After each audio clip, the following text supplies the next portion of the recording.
Hello student, स्वागत है आपका आईसीटी वर्चुअल क्लासेस में। मैं हूं कविता, आपकी बायो टीचर। उम्मीद करती हूं आप सभी अच्छे होंगे और स्वस्थ होंगे। तो क्लास कंटिन्यू करेंगे अपना चैप्टर रिप्रोडक्शन इन फ्लावर। तो प्रीवियस लेक्चर में हमने चैप्टर स्टार्ट किया था और चैप्टर के बेसिक्स के बारे में हमने बात की थी। रिप्रोडक्शन कहते हैं, रिप्रोडक्शन कितने प्रकार का होता है। यहाँ पे तो दो प्रकार हमारे पास आए थे, सेक्सुअल एंड एसेक्सुअल। क्योंकि आपसे पूछा गया है सेक्सुअल रिप्रोडक्शन यानी कि लैंगिक जनन, तो हम लैंगिक जनन पे फोकस करेंगे। ठीक है, अब यहाँ पर हमने जो बेसिक सी चीजें समझी हैं, जैसे कि आपको बोला गया था कि लैंगिक जनन और अलैंगिक जनन में क्या डिफरेंस होता है। एक बार आप लोग घर से करके लेके आएंगे। कुछ डिफरेंसेस हमने यहाँ पर देखे थे, कुछ आपको घर के लिए दिए गए हों। मान के चल रही हूँ आपने ये जो काम है वो कर लिया होगा। आगे बढ़ते हैं और सबसे पहले देखते हैं हमारा कंटेंट, जिसमें फ्लावर आपने पढ़ लिया है। उसमें male reproductive system, female reproductive system जो है वो आपने एक जनरल आइडिया लिया। अब हम मेल रिप्रोडक्टिव सिस्टम को डिटेल में देखेंगे और वहां पर साथ ही साथ क्या यहाँ पर आप बात करेंगे गैमीट फॉर्मेशन की।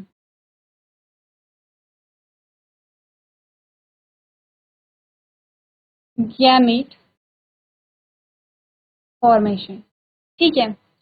अब क्योंकि रिप्रोडक्शन हम स्टार्ट करने जा रहे हैं, तो हमने कहा कि रिप्रोडक्शन जो होता है, डेफिनेशन आप जानते हैं क्योंकि आप हायर क्लासेस में आ चुके हैं। और ऐसा नहीं है कि आप पहली बार ये टॉपिक पढ़ रहे हैं, हम छोटी क्लासेस से ही ये टॉपिक पढ़ते चले आ रहे हैं। तो आप सभी को रिप्रोडक्शन का मतलब पता होगा। रिप्रोडक्शन या प्रजनन एक ऐसी प्रक्रिया जिसमें कोई भी जीव, चाहे प्लांट हो या एनिमल हो या माइक्रो ऑर्गेनिज्म हो, कोई भी लिविंग ऑर्गेनिज्म जो कि अपने ही समान नए जीव को उत्पन्न करता है, अपने ही समान नई संतति को उत्पन्न करता है, इस प्रक्रिया को, इस प्रोसेस को हम रिप्रोडक्शन कहते हैं। रिप्रोडक्शन की जो प्रोसेस है वो कैसे होती है, तो वो 3 पार्ट में कंप्लीट होती है। सबसे पहले आप उन 3 पार्ट्स को समझेंगे और उसके बाद आपको इतना पता होगा कि प्रोसेस जो है वो कैसे यहाँ पर चल रही है। चलिए, तो आपने फ्लावर के बारे में बात की है, प्रजनन यानी कि रिप्रोडक्शन, ये 3 पार्ट में कंप्लीट होता है। रिप्रोडक्शन जो है वो 3 पार्ट में कंप्लीट होता है। वो 3 पार्ट कौन से हैं उसको एक बार देख लेते हैं। सबसे पहले आता है pre fertilisation phase. Pre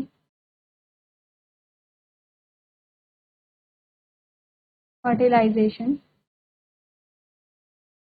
phase, जिसे हम कहते हैं निषेचन से पूर्व की अवस्था।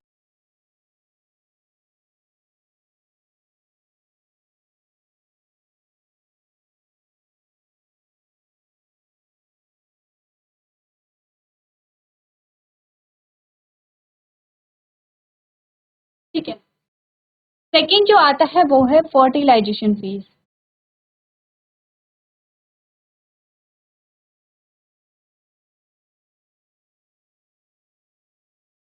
ठीक है, एंड थर्ड जो आएगा वो आएगा पोस्ट फर्टिलाइजेशन।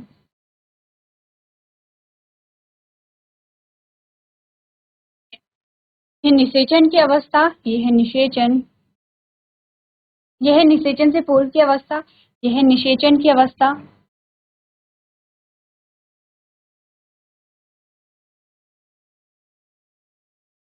और यह निषेचन के बाद की अवस्था।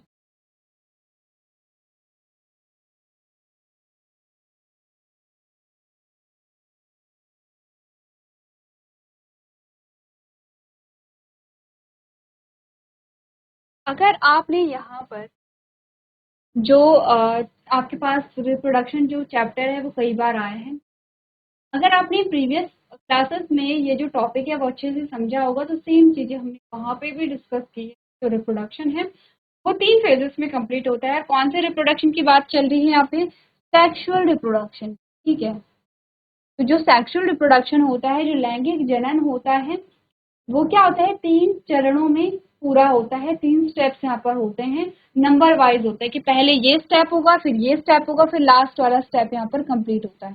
ठीक है, अब यहाँ पर होता है कैसा, फर्टिलाइजेशन तो हमने कहा कि फर्टिलाइजेशन क्या होता है, प्री फर्टिलाइजेशन में क्या होता है, ये सभी चीज़ें हम पढ़ेंगे। तो बेसिकली अभी आपको देखना है कि स्टार्ट में आपको देखना है पर आपको क्या चीज़ें पढ़नी है। प्री फर्टिलाइजेशन फेज में आप एक तो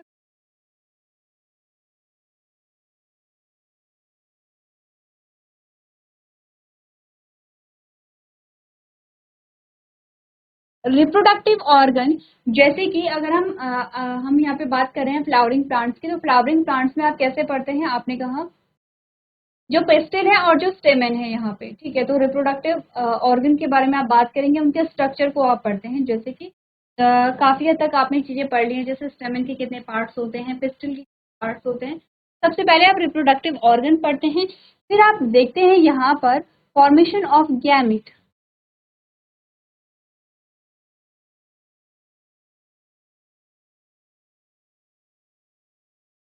यानी कि युग्मक का जो निर्माण होता है, ठीक है, गैमीट फॉर्मेशन होता है, युग्मकों का निर्माण होता है। अगर आपको ये लिखना है तो रिप्रोडक्टिव ऑर्गन यानी कि जो प्रजनन अंग है वो आप देखेंगे यहाँ पे। सेकेंड आपने का फॉर्मेशन ऑफ गैमीट, यानी कि जो गैमीट का फॉर्मेशन कैसे हुआ है, युग्मक का निर्माण कैसे हुआ है।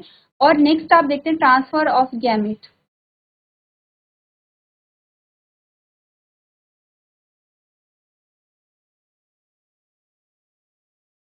यानी कि गैमीट का जो ट्रांसफर है वो यहाँ पर आप देखते हैं, ठीक है। इट मीन्स कि सिंचन से पूर्व के वक्त में हम क्या क्या पढ़ेंगे, रिप्रोडक्टिव ऑर्गन हम पढ़ेंगे, जो पिस्टिल है स्टेमन है उसका स्ट्रक्चर किस प्रकार से होता है। उसके बाद हम देखेंगे कि गैमीट कैसे बने, तो गैमीट दो टाइप के बनेंगे, ये आप जानते हैं, अंडरस्टूड है। बहुत ज़्यादा बेसिक चीज़ें जो है वो हमने प्रीवियस लेक्चर में कंप्लीट कर ली थी, इतना हमें पता एज अ बायो स्टूडेंट, आप क्लास 12 के स्टूडेंट हैं, और इतनी चीज़ें जो हैं बेसिक सी चीज़ें वो हमें पहले से पता होनी चाहिए, ठीक है। काफ़ी हद तक जो चीज़ें हैं वो हमने प्रीवियस लेक्चर में यूँ की थी, हमने डिस्कस किया था यहाँ पर कि गैमीट क्या होते हैं, यहाँ पे सेक्सुअल रिप्रोडक्शन क्या होता है। हमने कहा क्योंकि लैंगिक जनन में दो जनक शामिल हैं, दो जनकों में दोनों में क्या बनेंगे, गैमीट बनेंगे। दो जनकों में एक मेल और एक फीमेल होगा, इसीलिए एक मेल गैमीट और एक फीमेल गैमीट बनता है। ये प्लांट्स और एनिमल्स दोनों के लिए सेम है। यहाँ से आगे हम प्लांट्स के बारे में बात करेंगे, उस पर फोकस करेंगे। तो हमने कहा कि जो फ्लावर है, फ्लावर का जो मेल प्रोडक्टिव ऑर्गन है वो है यहाँ पे स्टेमेन है। स्टेमेन में क्या बनेंगे, यहाँ पे आपने कहा मेल गैमीट बनेंगे। जो पिस्टल है, पिस्टल में भी मेल गैमीट का फॉर्मेशन होता है। जब गैमीट बन गए तो अब ट्रांसफर ऑफ गैमीट होगा। ट्रांसफर ऑफ गैमीट यानी कि गैमीट ट्रांसफर होगा एक जगह से दूसरी, कहाँ से कहाँ ट्रांसफर होता है ये भी आपको पढ़ा है, अपने अगर याद नहीं है तो जब हम प्रोसेस को पढ़ रहे होंगे सारी चीज़ों को हम एक एक करके डिस्कस करेंगे। अब निषेचन में क्या होता है, निषेचन में होता है गैमेट का फ्यूजन, क्योंकि दोनों गैमेट अलग अलग जगह बने हैं तो ट्रांसफर इसीलिए हो रहा है ताकि दोनों जो गैमेट हैं वो एक साथ आए और वहां पर फ्यूजन हो। तो ट्रांसफर ऑफ गैमेट को आप पॉलिनेशन भी कहते हैं, ठीक है। इसके ब्रैकेट में आप पॉलिनेशन लिख सकते हैं। फर्टिलाइजेशन में क्या हुआ, आपने कहा फर्टिलाइजेशन में होगा फ्यूजन ऑफ गैमेट्स, ठीक है। क्या होगा यहाँ पे, फ्यूजन ऑफ गैमेट्स, यानी कि जो युग्मकों का संलयन यहाँ पर होता है।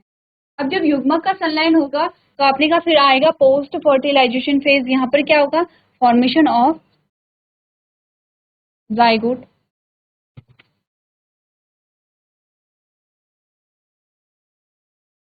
जाइगोट का फॉर्मेशन होगा, और जाइगोट से आपने कहा सीड एंड फ्रूट का फॉर्मेशन होगा, ठीक है। तो ये पूरा कंप्लीट होता है। एक्चुअली में हम क्या कर रहे हैं, हमने कहा कि एक जो फ्लावरिंग प्लांट है वो अपने ही समान नए पौधे का निर्माण कर रहे हैं, वो हम सीख रहे हैं। तो हमने कहा एक पौधा था जिसमें प्री फर्टिलाइजेशन फेज आया, फर्टिलाइजेशन फेज आया, पोस्ट फर्टिलाइजेशन फेज आया, एट लास्ट क्या है, यहाँ पे बीज आया है, सीड आया है। अब आपको करना कुछ नहीं है, बीज को जब हम बो देते हैं तो उससे नया पौधा क्या आता है, यहाँ पे बन जाता है। हम यही सीख रहे हैं कि जो फ्लावरिंग प्लांट है, जो पुष्पीय पौधे हैं, वो किस प्रकार से अपने ही समान नए पुष्पीय पौधों को यहाँ पर बनाते हैं। तो आपने कहा बीज यहाँ पर बना है, तो इतना हमें पता है कि जब बीजों को बोया जाता है तो नए पौधों का यहाँ पे निर्माण होता है, ठीक है।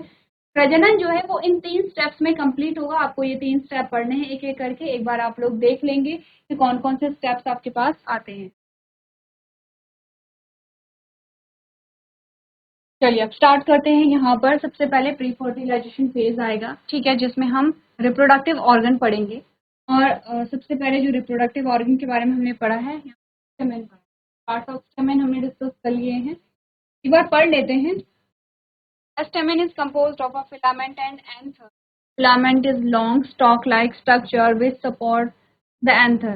The anther is a two-lobe structure which contain a microsporangia for the production of pollen grain. आपने कहा पुंकेसर एक तंतु और एक परागकोश से बना होता है। फिलामेंट एक लंबी डंठल जैसी संरचना होती है जो परागकोश को सहारा देती है। परागकोश एक दो पालियों वाली संरचना है जिसमें पराग कणों के उत्पादन के लिए माइक्रोस्पोरेंजिया होते हैं। ये तो यहाँ पर है रिप्रोडक्टिव ऑर्गन के बारे में। सेकेंड जो हमारे पास आता है, आपने पहली चीज जो है वो कंप्लीट कर ली है, जिसमें हमने कहा कि सबसे पहले रिप्रोडक्टिव ऑर्गन आप पढ़ेंगे। नेक्स्ट आता है फॉर्मेशन ऑफ गैमीट। गैमीट का फॉर्मेशन अगर हम देखें तो हम यहाँ पर गैमीट के फॉर्मेशन को इस इमेज में अच्छे से समझ सकते हैं।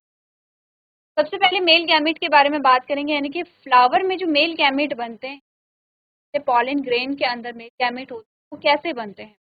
पॉलिन ग्रेन सबसे पहले समझते क्या होते हैं, परागकण जिसे आप कहते हैं। जैसे कि आप देख रहे होंगे आजकल भी आपको परागकण देखने, जब हवा चलती है तो मैक्सिमम येलोइश कलर के जो आपने कहा बहुत छोटे धूल जैसे कण जो आपको दिखाई देते हैं, वो क्या होते हैं, पॉलिन ग्रेन भी होते हैं। ठीक है, पॉलिन ग्रेन को आप देख सकते हैं चिपचिपे भी होते हैं, बहुत सारे लोगों को पॉलिन ग्रेन से एलर्जी भी होती है। ठीक है, तो पॉलिन ग्रेन का निर्माण कैसे होता है ये हम समझेंगे। सबसे पहले आपने कहा क्योंकि बारे में बात कर रहे हैं तो यहाँ पर मेल रिप्रोडक्टिव पार्ट को बनाते हैं। हमने इसके बारे में बात की थी, ये है स्टेमेन। ठीक है, स्टेमेन के दो पार्ट के बारे में हमने बात की। आपने कहा ये है यहाँ पर एंथर जिसे परागकोश हमने कहा था, और ये है फिलामेंट जिसे आपने कहा था पुंतंतु।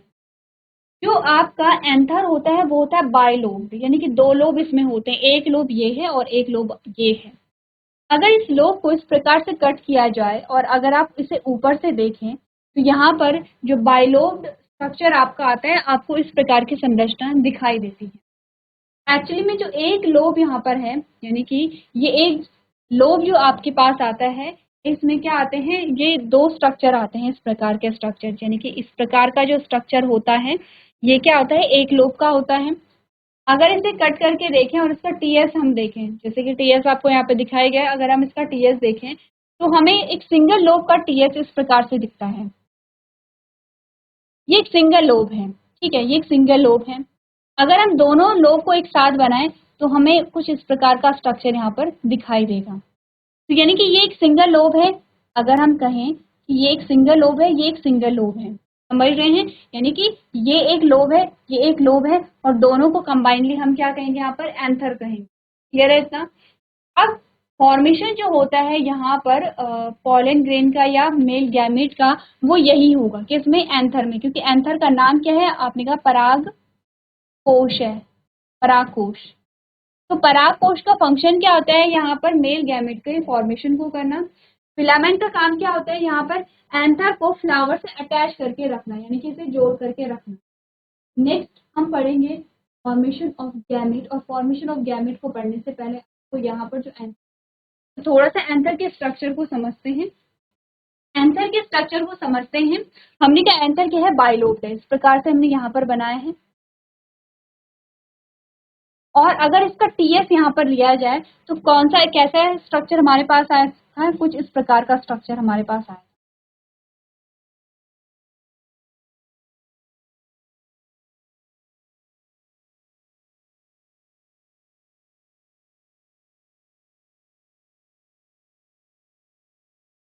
ठीक है, कुछ इस प्रकार का स्ट्रक्चर हमारे पास यहाँ पर आया है। यहाँ पर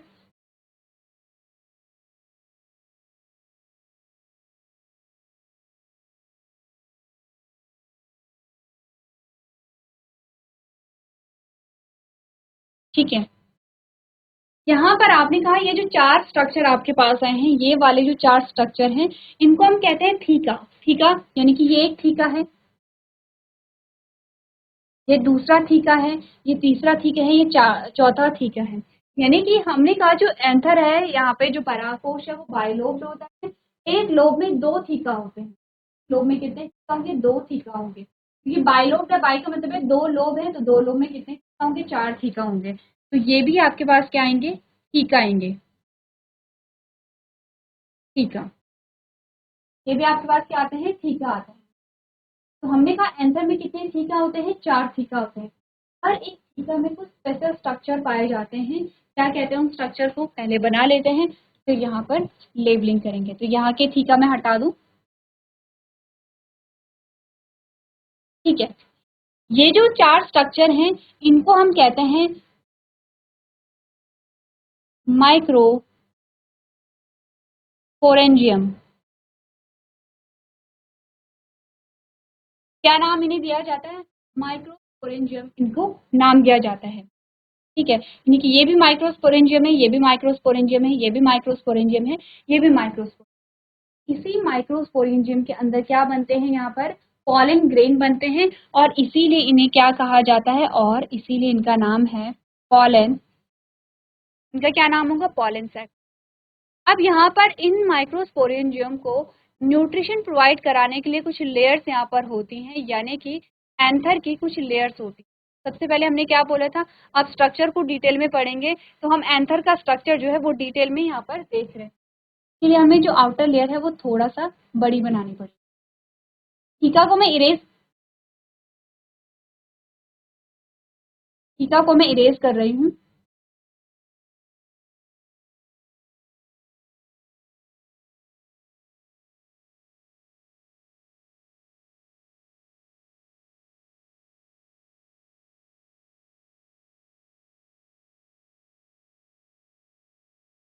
चलिए, इतनी बात क्लियर है। अब हमें यहाँ पे लेयर बनानी है। तो आपने कहा कि जो माइक्रोस्पोरेंजियम है, इसके बाहर कुछ लेयर होती हैं इस प्रकार की। इनका फंक्शन होता है कि जब यहाँ पर क्या होगा? गैमीट फॉर्मेशन होगा। गैमीट फॉर्मेशन के लिए न्यूट्रिशन प्रोवाइड करवाना। न्यूट्रिशन प्रोवाइड कराएंगे, और कैसे होते हैं ये? यहाँ पे 2 न्यूक्लियस इनमें पाए जाते हैं। इनमें क्या पाए जाते हैं? 2 न्यूक्लियस इनमें पाए जाते हैं। क्लियर है? तो लेबलिंग अगर हम सारी करें, हमने कहा ये है थीका वाला पोर्शन। ये थीका वाला पोर्शन है, ये माइक्रोस्पोरेंजियम है। माइक्रोस्पोरेंजियम के बाहर एक लेयर होती है जिन्हें हम क्या कहते हैं? माइक्रोस्पोरेंजियम कहते हैं। एक लेयर, ये माइक्रोस्पोरेंजियम है। माइक्रोस्पोरेंजियम के बाहर जो लेयर होती है इसे हम कहते हैं टैपेटम। क्या कहेंगे इस लेयर को? टैपेटम कहेंगे। इसके अलावा 3 और लेयर यहाँ पर होती हैं, ठीक है। 3 और लेयर का क्या नाम होगा? सबसे पहले स्टार्ट करते हैं आउटर लेयर से।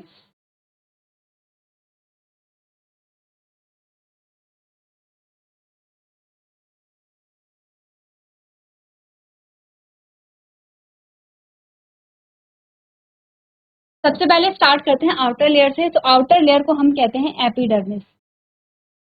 एपिडर्मिस, ठीक है।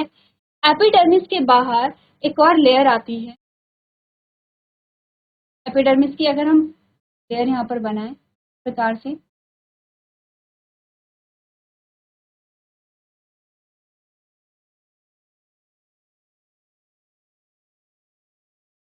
आपको करना क्या है? ये जो लेयर है ये कंप्लीट करनी है। पूरे में आपको ये लेयर बनानी है, क्योंकि टाइम टेकिंग होगा, इसीलिए आपको पूरे जो यहाँ पे एपिडर्मिस है, एपिडर्मिस की पूरी लेयर बनानी है। एपिडर्मिस के अंदर जो सेकेंड लेयर आती है, ये भी आप पूरे में यहाँ पर ड्रॉ करेंगे। एपिडर्मिस के अंदर जो लेयर आती है, इसका नाम है यहाँ एंडोथीशियम, ठीक है। एंडोथीशियम के अंदर एक और लेयर यहाँ पर आती है,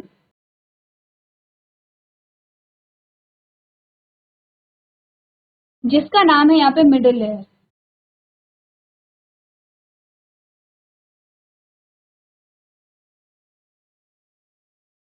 और मिडिल लेयर के अंदर जो आपने पढ़ी है अभी, उसको हम क्या कहते हैं यहाँ पे?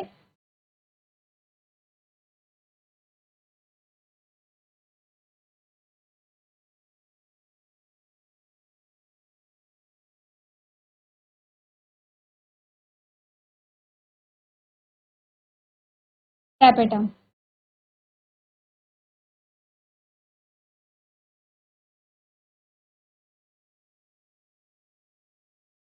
इस लेयर का क्या नाम है यहाँ पे? टैपेटम। तो टोटल आपको क्या पढ़नी है यहाँ पे? सबसे पहले तो लेयर पढ़नी है कि कितनी लेयर से यहाँ पर जो एंथर है वो बना होता है। हमने 4 लेयर यहाँ पे पढ़नी है। तो ये हमारा एंथर है, ठीक है। सबसे पहले हमने कहा कि एंथर की सबसे आउटर मोस्ट जो लेयर होती है इसे हम क्या कहते हैं? एपिडर्मिस कहते हैं। सेकेंड लेयर जो होती है उसे हम एंडोथीशियम कहते हैं। थर्ड लेयर जो होती है इसे हम मिडल लेयर कहते हैं। और सबसे इंटरनल जो लेयर होती है उसे हम क्या कहते हैं? टैपेटम कहते हैं, ठीक है। 4 लेयर यहाँ पर होती हैं। अब मैं यहाँ पे इसे हटा रही हूँ क्योंकि जब आप बनाते हैं तो आपको ज़्यादा समझ आता है, इसीलिए आपको क्या करना है? साथ साथ में बनाते रहना है। अब अगर मैं एक सिंगल माइक्रोस्पोरेंजियम बनाऊं और उसके बाहर लेयर बनाऊं तब आपको ज़्यादा अच्छे से समझ आएगा कि ये है माइक्रोस्पोरेंजियम। माइक्रोस्पोरेंजियम के बाहर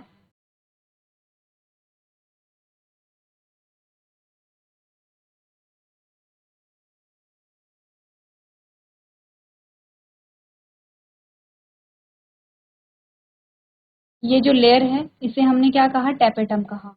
और टैपेटम में आपने कहा ये जो लेयर होती है कि सेल्स में जो न्यूक्लियस होते हैं वो 2 न्यूक्लियस होते हैं। इसका फंक्शन क्या होता है टैपेटम का?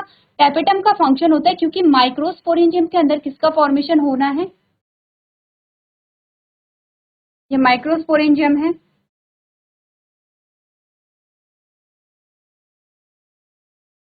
इसके अंदर फॉर्मेशन होना है यहाँ पे मेल गैमेट का। तो टैपेटम का फंक्शन है इसे नरिशमेंट प्रोवाइड करना। टैपेटम के बाहर जो लेयर आती है इस प्रकार से, अगेन मैं इसे पूरा नहीं बना रही हूँ, आपको पूरा बनाना है। इसका नाम है यहाँ पे मिडल लेयर।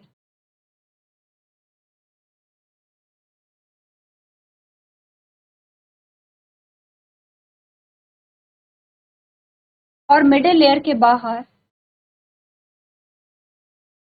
एक और जो लेयर आती है कि हम कहते हैं एंडोथीशियम।